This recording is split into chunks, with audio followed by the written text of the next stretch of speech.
Wa na'udzu billahi min syururi anfusina wa min sayyiati a'malina. May yahdihillahu fala mudilla lahu wa may yudlil fala hadiya lahu. Amma ba'du. Sebelumnya minta tolong imam membaca Fatihah lagi ya. Apa saya yang salah dengar atau gimana? Minta tolong ya, suaranya Masya Allah enak. Monggo saya coba. Enggak, dicoba. Waktu ngimami tadi loh, seperti itu kok enak. Nggih, Fatihahnya nggih.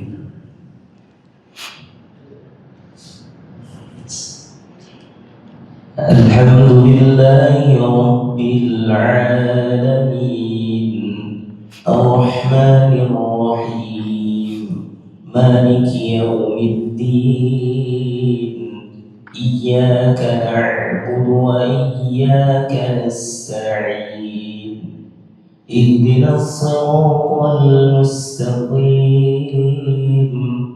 Siratal ladzina an'amta 'alaihim ghairil maghdubi 'alaihim waladdallin. Kalau suara gini kan bilang aminnya enak gitu.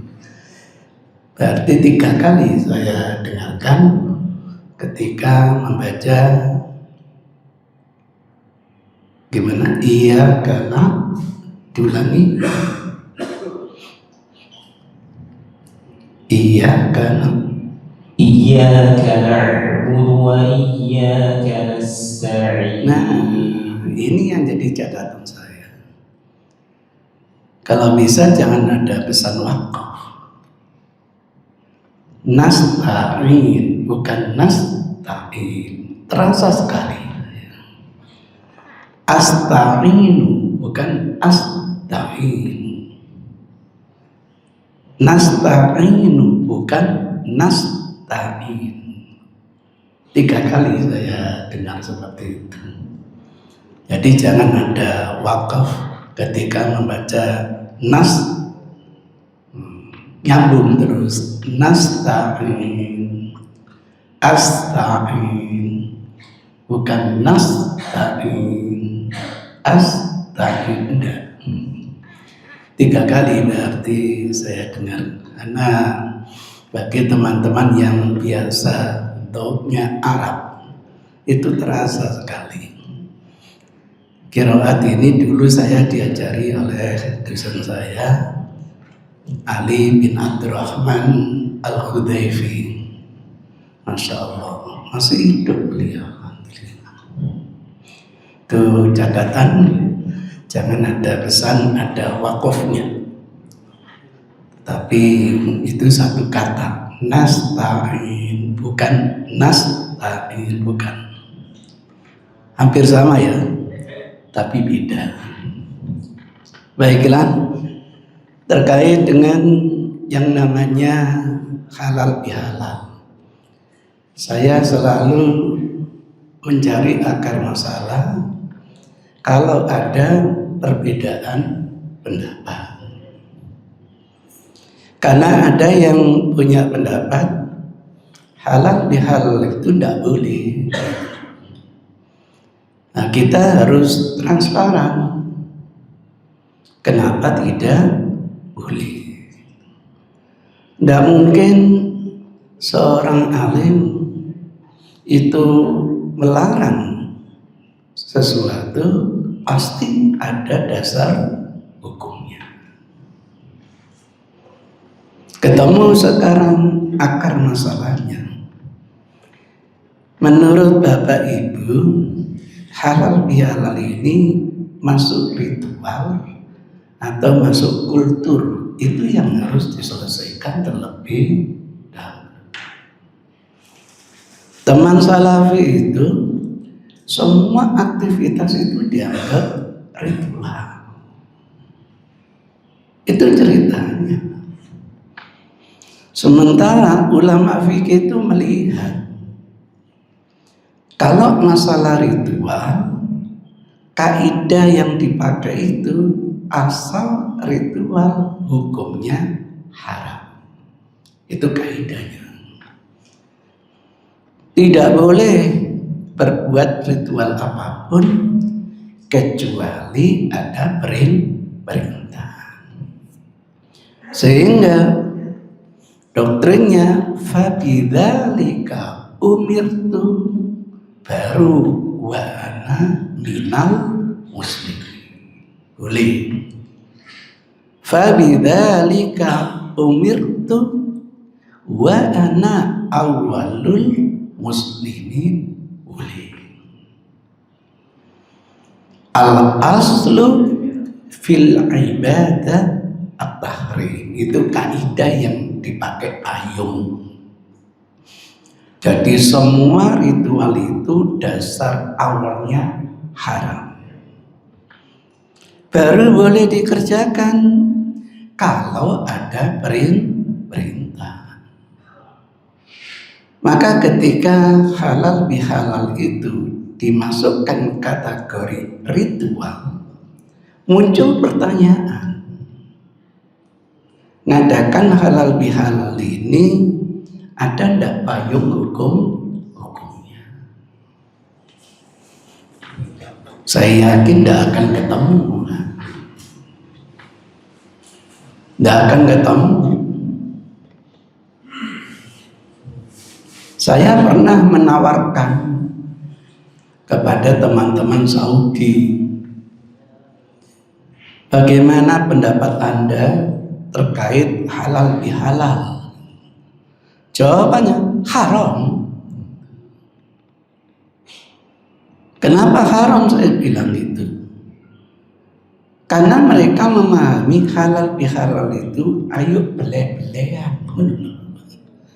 Darahmu halal, darahku halal. Kan begitu. Jangankan bele-belean. Hadis Rasul, dua muslim ketemu sama-sama menghunuskan senjata, itu saja sudah di tepi neraka. Belum bele-belean, masih menghunuskan senjata. Kalau terjadi yang wafat, yang terbunuh masuk neraka. Heran sahabat, kok yang terbunuh masuk neraka? Kenapa begitu? Jawaban Rasul, karena yang terbunuh itu sudah punya niat untuk membunuh temannya. Nah sekarang pertanyaannya, yang terbunuh saja masuk neraka, lah yang membunuh belum tentu. Kadang-kadang yang membunuh itu tobat, kemudian dia ikut perang, mati syahid. Surga atau neraka?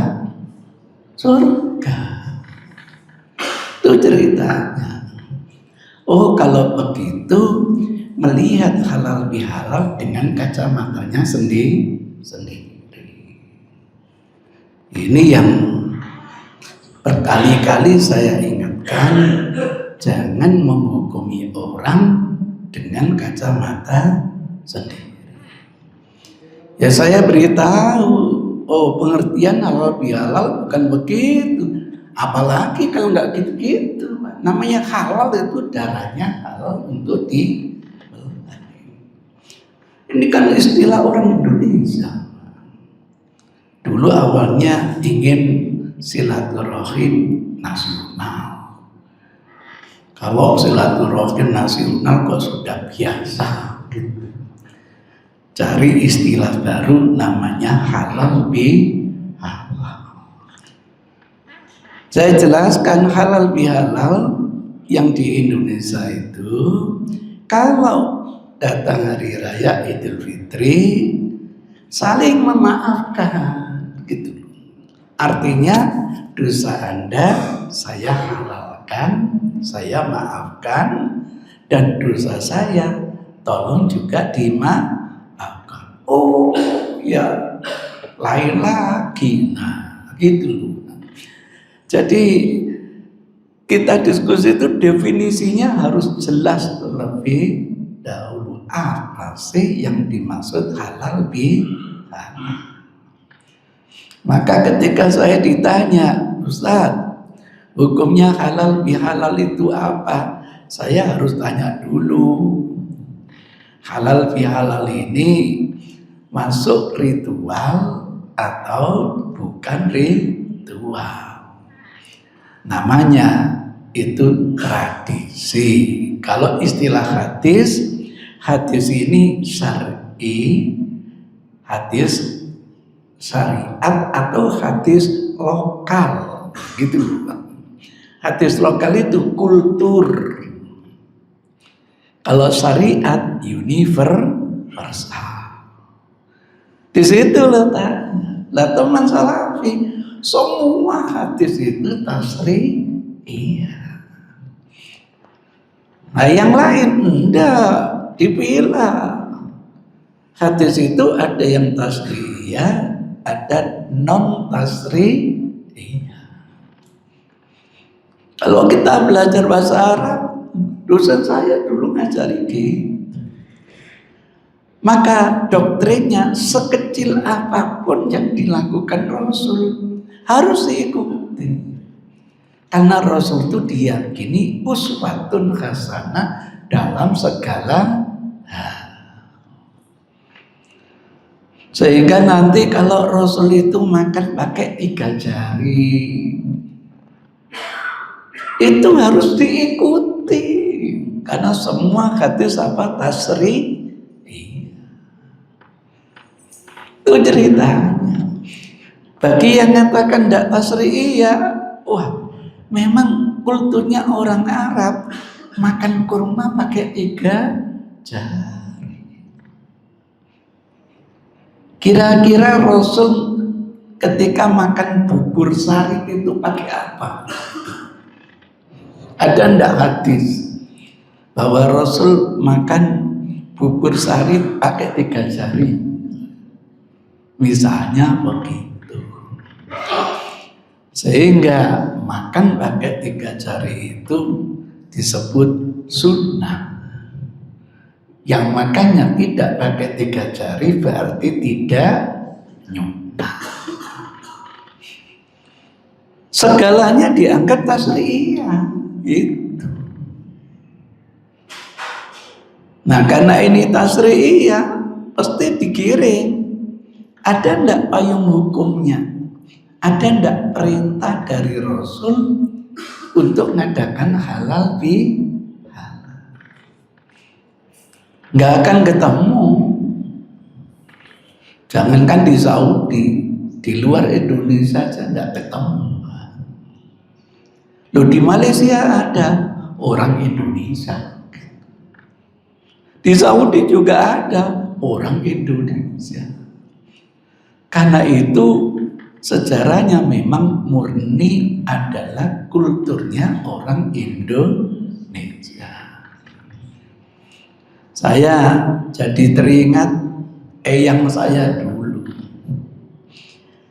Bangsa Indonesia khususnya Jawa itu kalau sudah hari raya ada kultur namanya sungkeman gitu. Apa sungkeman itu? Apa Pak sungkeman itu? Bahasa Indonesia apa bahasa Jawa Pak? Sungkeman. Si anak sungkem ke orang tua. Si adik sungkem ke kakak. Itu namanya kultur sungkeman. Tidak tahu bahasa Arabnya apa itu sungkeman. Karena nggak pernah dengar di Saudi itu. Itu murni kulturnya orang Indonesia. Yang kecil menuju yang lebih tua. Kalau jamaah sini kok nggak ada yang sungkeman ke rumah saya? Katuan. Itu ceritanya. Nah, di lapangan si adik ini mau sungkeman ke kakaknya ndak ada di rumah. Kata tetangga ke orang tuanya, dikejar ke orang tuanya, ternyata ndak ada di rumah. Kata tetangga ke rumah Pak Yai, dikejar ke rumah Pak Yai, nggak ada, sudah pulang. Ini baru level keluarga kecil, belum level murid kepada guru, santri kepada kiai, belum. Nah, karena dirasa sulit, maka diadakan pertemuan keluarga. Awalnya silaturahim namanya. Tapi ketika Indonesia mengalami masalah sulitnya konsolidasi antar pemimpin ini, teman NU bikin istilah halal bi halal. Halal bi halal tingkat nasional. Sehingga tokoh-tokoh itu bisa dipadukan. Muncullah istilah halal bi halal. Setahu saya ini jasanya Pak Yai NU ini. Itu ceritanya yang saya tahu. Nggak tahu lagi kalau ada cerita beda. Bagi kita nggak peduli itu kulturnya teman Persis kayak teman Salafi kayak teman HTI kayak teman NU kayak, kalau baik kenapa tidak diikuti? Tidak ada masalah gitu. Jadi itu cerita sejarah awalnya. Maka tidak pernah ada di negara yang lain. Saya dinas di Saudi Arabia, habis sholat hari raya, ya sudah buyar, kau sungkeman yang kau. Jadi mahasiswa di sana, tidak ada, habis sholat ya sudah selesai. Cuma alhamdulillah, nggak malu saya. Ada orang-orang muslim yang suka bagi-bagi ampun, tapi bukan ampun real. Bahasa kita bagi-bagi apa? Ampun. Nggak usah malu, ikut baris, lumayan. Itu ceritanya, selesai sudah. Hari raya kurban, ya sudah pulang. Yang namanya udhiyah, menyembelih sendiri, sehingga tidak ada panitia kurban.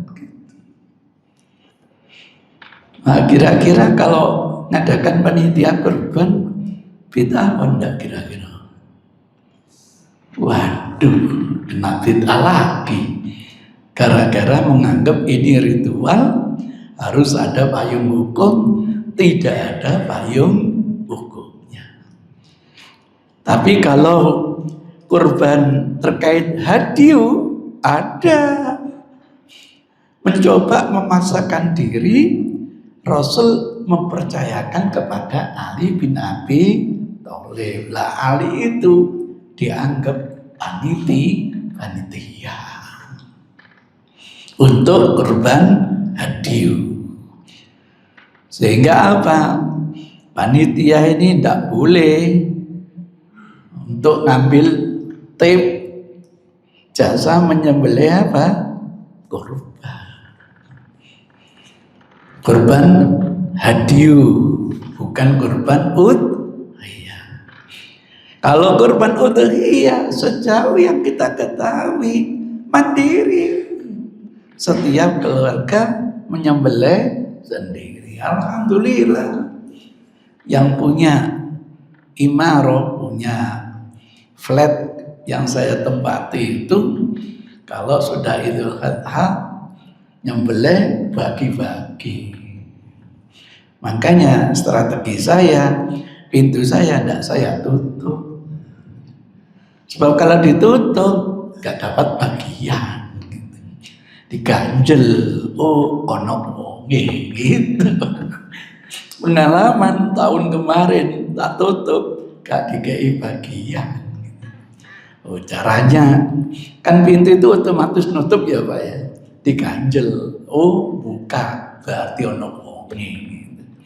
Jadi begitu.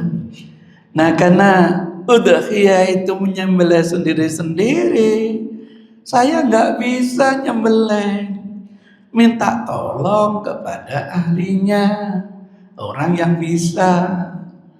Nah kalau saya minta tolong, pantas enggak saya ngasih upah kira-kira gitu? Pantas enggak? Aja lu nek dikai ya nemen. Terus njuk bantuan gak ngeki apa beda masalahnya gitu. Enggak bisa disamakan seluruh korban. Tuh sehingga musim haji itu sudah dipersiapkan jagalnya itu oleh kerajaan. Sampai tinggal nyerahkan, Masya Allah, kami menyerahkan untanya saja 17 Pak. Hanya dalam enggak sampai 10 menit selesai Pak. Juejer unta 17 gede itu, pisaunya hanya segitiga gini, cas, geruduk. Ambil hatinya, masukkan ke gelangsing, bawa ke kemah. Kalau dagingnya, sopo sih masak. Kalau nggak pinter masak, waduh, sampean aja nggak bisa memakannya. Seratnya ngalah-ngalahi kuda. Itu ceritanya. Sampai di perkemahan, waduh jamaah, yes. Ada yang nyate, ada yang bikin macam-macam, dikeringkan, bawa pulang. Malamnya persis kayak Israel, duar, ngentut kabeh Pak. Masya Allah, makanya itu jadi pengobatan gitu loh Pak ceritanya. Orang yang ngentut itu tandanya sehat. Kata Rasul, Anda sudah punya wudu? Iya. Makan daging kambing perlu wudu lagi enggak? Enggak. Habis wudu makan daging sapi perlu wudu lagi enggak? Enggak. Habis wudu makan daging unta perlu wudu lagi enggak? Wudu. Kami coba nanti.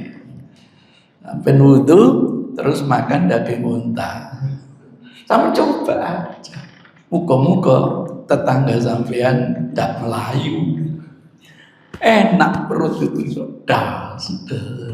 Apalagi susunya unta. Itu ceritanya. Jadi di sana pengalaman saya ya begitu itu. Tidak ada. Berarti itu murni kulturnya orang Indonesia. Kalau ini kultur, maka tolong jangan ditanya dalilnya. Kultur kok ditakoi dalil gitu. Sebab apa? Kadang-kadang kita itu mengikuti kulturnya non-muslim. Kadang-kadang ya Pak. Kadang-kadang. Misalnya tahniah, ucapan Idul Fitri. Pernah dicontohkan Rasul itu Pak? Enggak, sejauh saya belajar kok belum pernah. Itu saja dianggap tidak boleh. Kenapa tidak boleh? Karena ada hadis, man tashabbaha biqaumin fahuwa minhum. Ada yang meneliti hadis ini hasan. Ada yang meneliti hadis ini sahih, enggak ada masalah. Yang jadi masalah itu yang satu sahih, yang satu dhaif. Itu baru masalah. Kenapa? Hadis sahih dan hasan bisa dijadikan sumber hukum, bukan dalam masalah akidah. Artinya bisa diterima. Muhammadiyah sudah menerima dulu pakai hadis sahih, sehingga hasan tidak bisa. rubah menjadi hadis makbul. Hadis makbul terdiri sahih li dzatihi, sahih li ghairihi, hasan li dzatihi, hasan li ghairihi. Hasan li ghairihi itu awalnya dhaif, ada pendukung, bisa meningkat menjadi hasan karena didukung yang lain. Dikenal dengan hadis makbul, hadis yang bisa diterima. Itu ceritanya. Nah, kalau hadis ini yang kita gunakan, repot. Kan dikit-dikit mantasabah biqaumin fahuwa minhum. Di WA grup itu dasar apa sih nggak boleh mengucapkan tahniah itu? Tahniah itu ucapan. Aidun mubarak fi kulli am wa antum bi khairin. Kenapa? Kalau taqabbalallahu minna wa minkum ada tuntunan Rasul untuk saling kita mendoakan. Tapi ungkapan Aidun mubarak itu kan identik selamat tahun baru kan gitu. Jadi ini dianggap tasyabuh, menyerupai dengan kaum. Kalau menyerupai dengan kaum, menyerupai Yahudi, kita ini masuk golongan Yahudi. Man tasabbaha biqaumin fahuwa minhum. Siapa yang tasyabuh, menyerupai biqaumin dengan kaum, entah Yahudi, Nasrani, Majusi dan sebagainya, fahuwa minhum, maka dia itu masuk golongan mereka. Saya harus mohon maaf kalau di WA grup itu dalilnya itu. Kenapa? Rasul sendiri tasabuh kok dengan Yahudi. Loh, ada dalilnya? Ada. Dulu itu internal umat Islam kalau ketemu mu'anaqah, berpelukan. Itu sejak zaman jahiliyah begitu. Sampai yang namanya Abu Ayyub Al-Ansari menemui temannya Uqbah bin Amir Al-Juhani yang menjadi gubernur di Mesir. Bertemu, fata'anaqah. Keduanya berpelukan.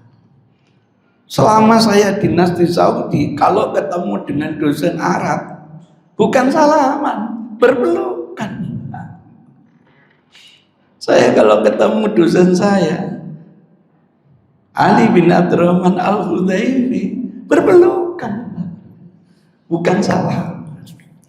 Salaman itu setelah hijrah ke Madinah, datang pemuda dari orang-orang Yaman di bawah pimpinan Abu Musa Al-Asy'ari, membawa kulturnya Yahudi, tidak berpelukan tapi salaman.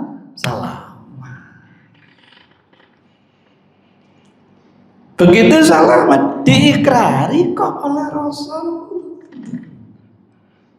dibolehkan oleh Rasul, bahkan diguyupi lagi. Tidaklah dua muslim ketemu lalu bersalaman, sebelum merelaikan itu dosanya sudah diampuni Allah, karena tidak ada lagi dosa antara dua saudara. Itu ceritanya. Datang kultur Yahudi, direspon positif. Itu ceritanya. Jadi jangan dikit-dikit dalilnya mantasabah biqaumin fahuwa minhum. Kalau itu dalilnya Rasul ikut Yahudi. Tidak sembarangan menggunakan dalil itu. Coba kirim surat di internal umat Islam, ya sudah, min Rasulillah ila Mu'ad bin Jabal, assalamualaikum, isinya bla bla bla, wassalam, selesai. Nah, ketika Rasul berkirim surat ke Yahudi, ke Majusi, ke Heraklius, ke Raja Najasyi, Kaisar Ilya, Kaisar Persia. Abu Sufyan itu punya hubungan dekat dagang dengan mereka. Ceritanya panjang loh di Bukhari itu. Karena penguasa mereka tahu ada tanda-tanda kelahiran Nabi. Sehingga ketika Abu Sufyan itu datang, wah, diinterogasi, Pak. Apa benar di antara kalian ada yang mengaku dirinya sebagai nabi? Kan begitu, Pak.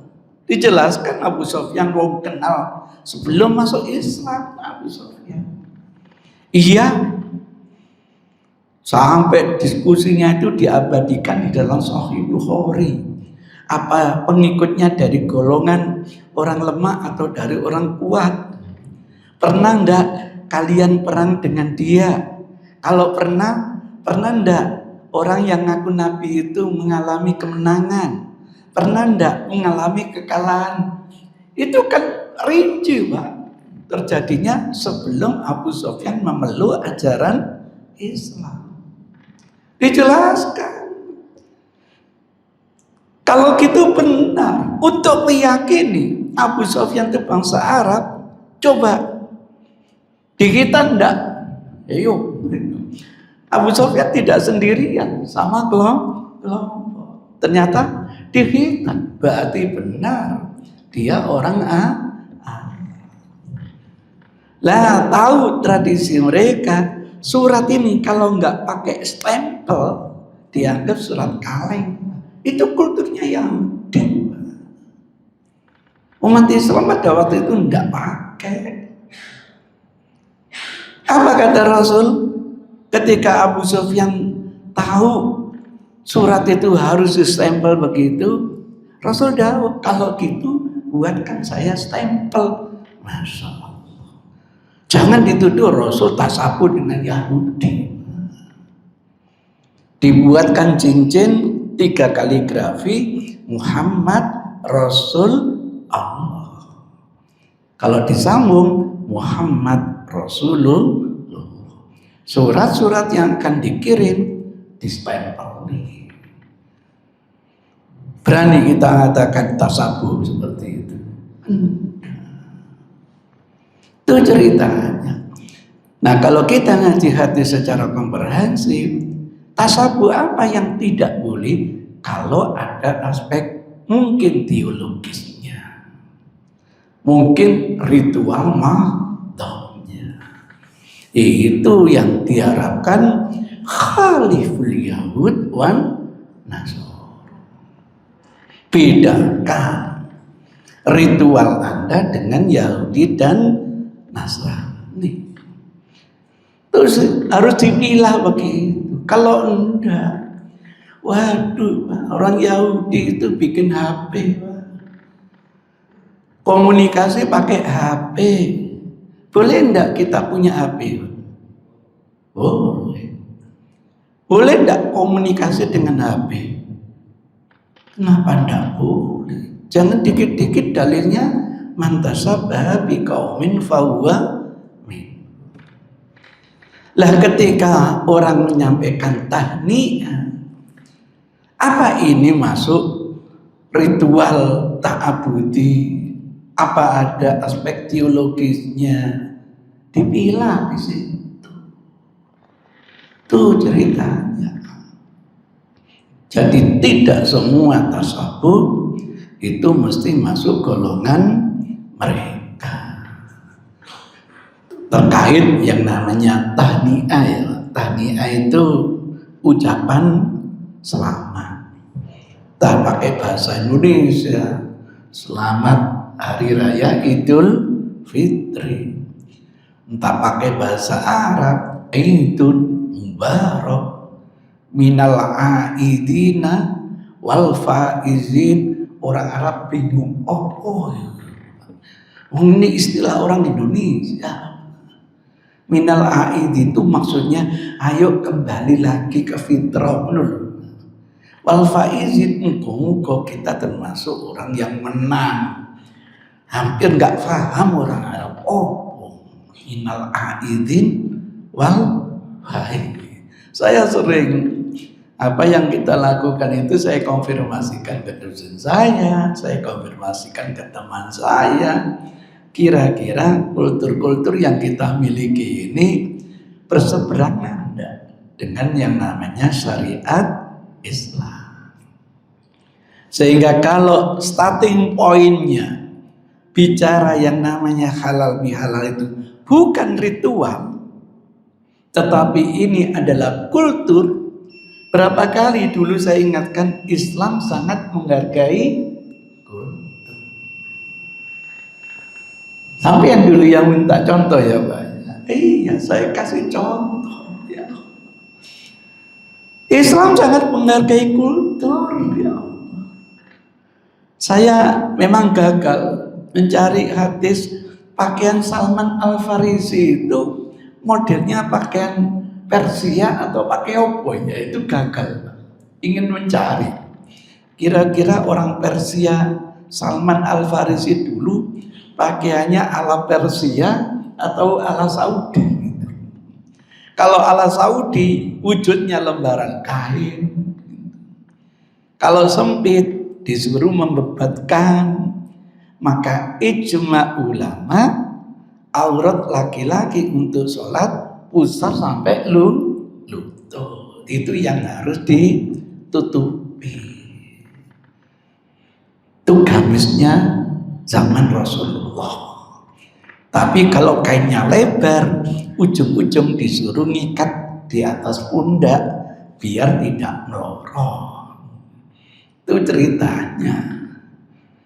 Itu gamis kalau kita hidup di zaman Rasul. Maka kalau yang dipakai imam itu bukan gamisnya Rasul. Gamisnya Rasul itu kalau doa angkat tangan kelihatan enggak ketiaknya Rasul? Kelihatan. Kalau imam angkat tangan enggak akan kelihatan. Berarti itu bukan gamisnya Rasul. Rasul kalau sujud yujafi an jambihi, memekrokkan tangan, kelihatan ketiaknya. Nah kalau pakai itu enggak bakal kelihatan. Sebab gara-gara sudah dipakai aksesoris, merasa ini yang paling benar itu. Padahal gamisnya Rasul enggak seperti itu. Sejak kapan ada mesin jahit? Satu-satunya yang terjahit itu namanya sirwal. Bahasa kita suwal. Wujudnya apa? Sarung yang dicitet tengahnya, itu namanya sirwal. Bahasa saya pakaian Turki. Pernah jamaah di belakang orang Turki. Kalau bahasa saya di Indonesia itu pakaian tanda pedes itu dondomi jarumi kaya opo, benami kaya opo. Jadi karena sudah merasa aksesoris, merasa dirinya yang paling benar. Itu ceritanya. Maka ketika Rasulullah Sallallahu Alaihi Wasallam berhari raya, tidak ketemu yang namanya tahniah, dikawal kalau gitu. Ada ndak aspek teologisnya? Ritual mahdonya ada ndak? Kalau ada, hati-hati, hindari penyerupaan. Cincin itu, stempel itu hanya namanya untuk formalitas. Jadi kalau surat itu sudah distempel resmi itu aja, tidak ada ritualnya, tidak ada teologisnya. Maka sering saya katakan, kalau halal bihalal misalnya dikawal dengan syariat, hati-hati ya, ada nasihat Rasul bagaimana caranya tidak bergumul laki-laki dan perempuan. Waduh Ustaz, nggak bisa Ustaz.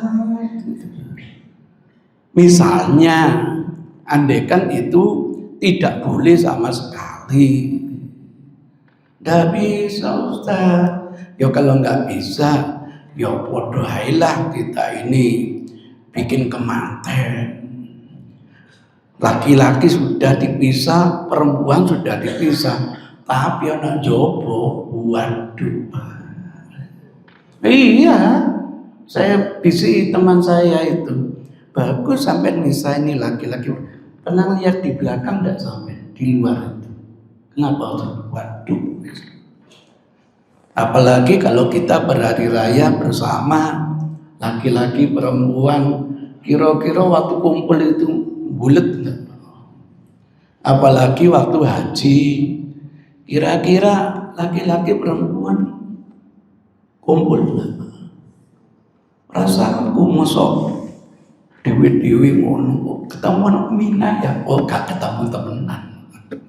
Itulah ceritanya, selagi bisa dihindari tidak terjadi kemaksiatan, kenapa tidak boleh? Saya ngajari entah kuliah itu, waduh mahasiswi campur. Kalau di Saudi setahu saya enggak, ini untuk khusus laki-laki, ini khusus untuk perempuan. Di Saudi yang saya ketahui begitu. Selama saya ngajar di sana gak ada, tapi ngajar orang Arab di Indonesia kumpul. 7 tahun saya sebelum dinas di Saudi Arabia itu ngajari orang-orang Arab di Solo. Jadi Universitas Muhammadiyah Solo itu ada kerjasama dengan Timur Tengah. Nah, mereka yang ingin gelar doktor kerja di Indonesia itu difasilitasi.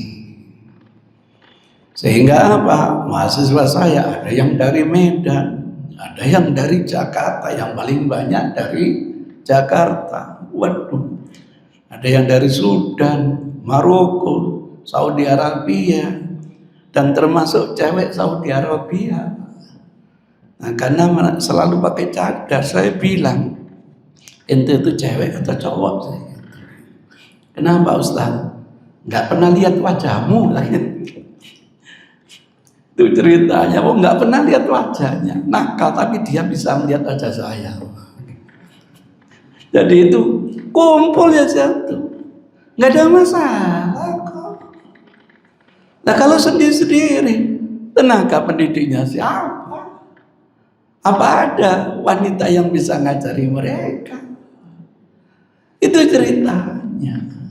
Dalam kondisi tertentu yang mudah-mudahan kemaksiatan tidak terjadi, kenapa tidak boleh?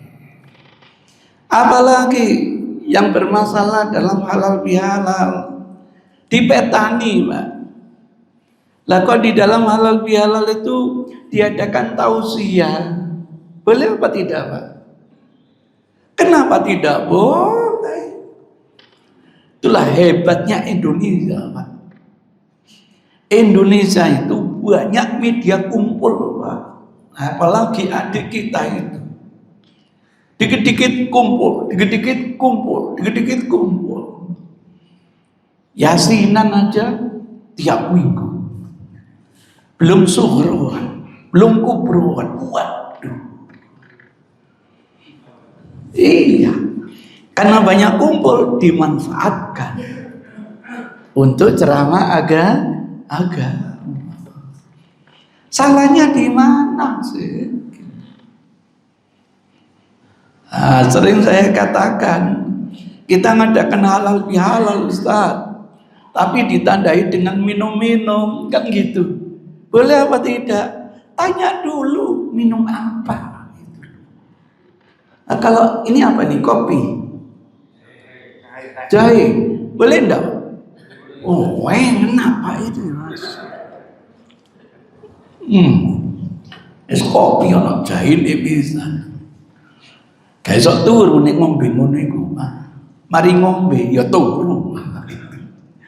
Jadi itu ceritanya. dikawal dengan syariat. Kalau bisa, bagaimana tidak terjadi ikhtilat? Jangan setiap ikhtilat dijadikan alasan untuk sebagai tidak boleh. Waduh, kalau ikhtilat gini nggak boleh, ngaji gini ikhtilat nggak boleh lagi. Nanti sholat kan mestinya nggak boleh ada takbir, Pak. Karena nggak ada tuntunannya. Nggak ada itu. 7 bulan saya ngajari teman salafi, kenapa ada takbir begitu? Katanya kalau nggak ada tuntunnya bid'ah. Nggak ada.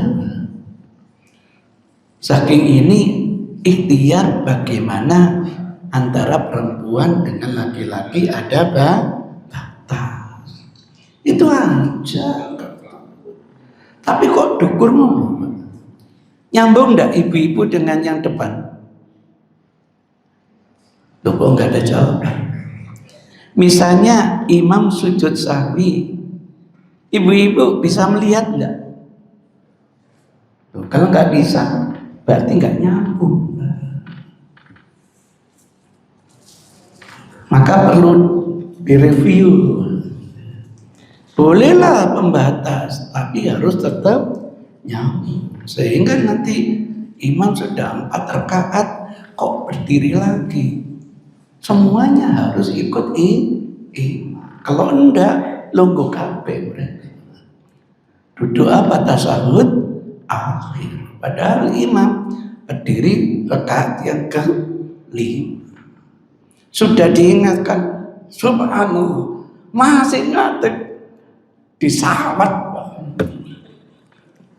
di YouTube dulu, di YouTube disawat itu ceritanya.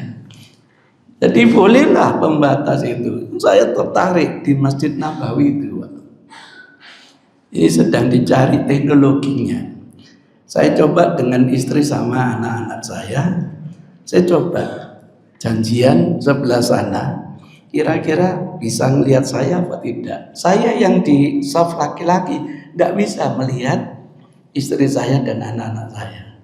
Tapi istri saya dan anak saya bisa melihat saya. Sedang dicari teknologinya, Pak. Sehingga nanti ada pembatas, kita tidak bisa lihat perempuan tembus bisa nyambung kepada jamaah. Sedang dicari, saya sudah kirim pesan kepada teman-teman, karena kita punya masjid di tol itu selalu banyak itu. Nah, bagaimana caranya sket itu wanita bisa nyambung tetapi laki-laki tidak bisa melihat, agar menjaga. Zaman Rasul tidak ada. Oleh sebab itu muncul sebaik-baik soft wanita ada di belakang. Tapi bagi laki-laki yang baik di belakang atau yang depan, Mbak? Yang depan. Itu ada rahasianya, Pak. Ada rahasianya. Kan apa? Gamis kita kan cekak-cekak, Pak. Zaman Rasul loh, Pak ya. Sampai tengah betis. Nah kita kan tidak pakai celana dalam, Pak. Sampai sekarang saya belum tahu hadis celana dalam itu apa bahasa Arab itu. Cawetun ya. Ada di antara bapak yang pakai celana dalam. Bid'ah itu nggak dicontohkan Rasul itu. Nah kalau itu yang terjadi itu rawan, Pak. Yang di belakang laki-laki itu rawan melihat anunya laki. Membatalkan sholat enggak, tapi mengganggu konsentrasi, bisa memotong gaji, pahalanya bisa kena korting. Mendingan di belakang nggak melihat gitu. Maka ada nasihat khusus di hadis Rasul. Ibu-ibu, kalau yang namanya jamaah laki-laki tegak berdiri, ibu-ibu jangan bangkit dulu dari sujud sampai betul-betul lelaki berdiri apa? Tegak. Ngadek bareng-bareng. Wassalam deh. Faham maksud saya? Nah, ada makosidnya itu ada. Tidak mungkin Rasul ngasih bimbingan tidak ada makosidnya. Kita ada nggak biasa gitu. Kalau mikir gini katanya jin. Enggak. Kita ini suruh pikir biar tahu hikmah tasriknya apa, makosidnya apa untuk mempertajam keyakinan. Maka kalau sudah dikasih batas gini, kira-kira sebaik-baik soft wanita di belakang atau depan? Depan, Pak. Itu loh fikih. Hukum itu berubah sesuai dengan kondisi. Ojo ngotot mana sebaik-baik soft wanita ada di belakang. Sampai di Masjid Nabawi, Bu, sayap kanan itu full untuk wanita. 1/4 di dalam sisi kirinya full untuk perempuan. Sampai masuk Masjid Nabawi pertama kali di belakang atau di depan? Jangan sampai ono belakang dikurak askar. Ya masuk ke depan. Kenapa? Kondisi sudah berubah. Menurut kaidah berpikir, hukum itu berubah sesuai dengan berubah. Babi haram, iya. Dikondisikan tidak ada makanan kecuali babi. Boleh apa tidak? Boleh. Jangan ngotot menurut Quran hadis haram titik. Tidak bisa. Itu namanya fikih. Tuh gambarannya begitu. Karena ada masjid, Pak, tetap di belakang, Pak. Lah pintunya hanya satu di belakang. Nah, ya jamaah yang baru datang ya melangkahi, Pak. Jadi pertama kali datang karena sudah dibatasi, nanti masuk ke depan. Di Masjidil Haram itu untuk wanita sudah ada sket areal wanita, sana areal wanita. Datang pertama bukan di belakang, tapi di depan. Itu namanya fikih istinbat hukum. Terjadi perubahan kondisi, akan berubah yang namanya hukum. Itu gambarannya. Jadi supaya dipetani seperti itu. Mana yang kira-kira bertentangan dengan syariat, tolong hindari. Suara wanita kan aurat, Ustaz. Terus nggak boleh kan untuk qiraat. Sejak kapan wanita nggak boleh membaca ayat Quran? Aurat itu munculnya ketika di dalam sholat wanita ingin membetulkan iman. Nggak boleh pakai subhanallah, diganti tasfikul ya. Di luar sholat terlalu banyak hadis wanita yang berbicara. Termasuk kita dapat hadis Aisyah itu dari mana? Dari suaranya Aisyah atau tulisan Aisyah? Itu ceritanya. Itu gambarannya, sehingga dengan kajian yang komprehensif seperti ini tidak parsial, pokoknya mantasabah biqaumin fahuwa minhum. Waduh, ya sudah. Sampean jangan pakai kopiah gini. Ini tidak ada hadisnya. Ini ngikuti Paulus. Bedanya Paulus cilik, kita gede naik. Iya tak? Iya Pak. Ayo kalau ada hadis apa ini? Kau normal. Yang penting syariatnya menutup kepala. Apa mana nggak kopiah hitam? Oh hadis Pak. Enggak, kalau bicara fikih syariatnya menutup kepala. Pakai topi saya balik, boleh apa tidak Pak? Kenapa enggak boleh? Pakai belangkon, boleh apa enggak? Kenapa enggak boleh? Ya sama dengan menutupi aurat. Pakai sarung, boleh apa tidak? Kenapa tidak boleh? Pakai celana boleh apa tidak, Pak? Kenapa tidak boleh? Pakai long dress seperti yang dipakai imam itu boleh enggak, Pak?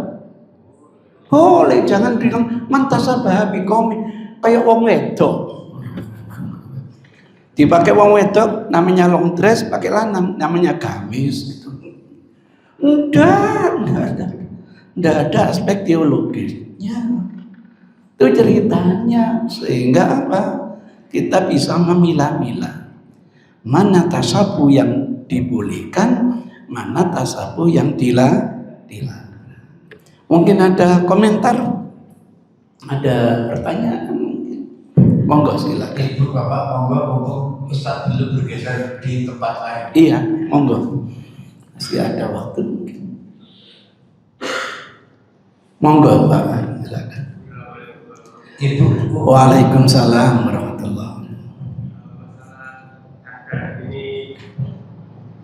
Masalah apa, Pak? Cadar. Oh iya. Nggih.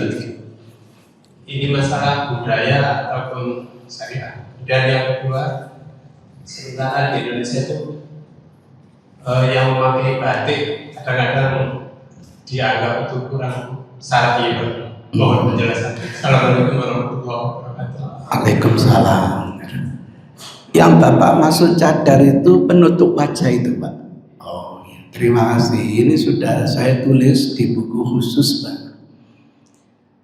Cadar itu asbabun nuzulnya untuk istrinya Rasul. Kalau orang wanita ingin mengikuti istrinya Rasul, boleh apa tidak, Pak? Boleh. Tidak ada masalah. Tapi saya terkejut di tulisan Ustadz Bimbas, Pak Yai Bimbas. Istri Rasul aja yang mulia, yang dijamin ini pakai cadar.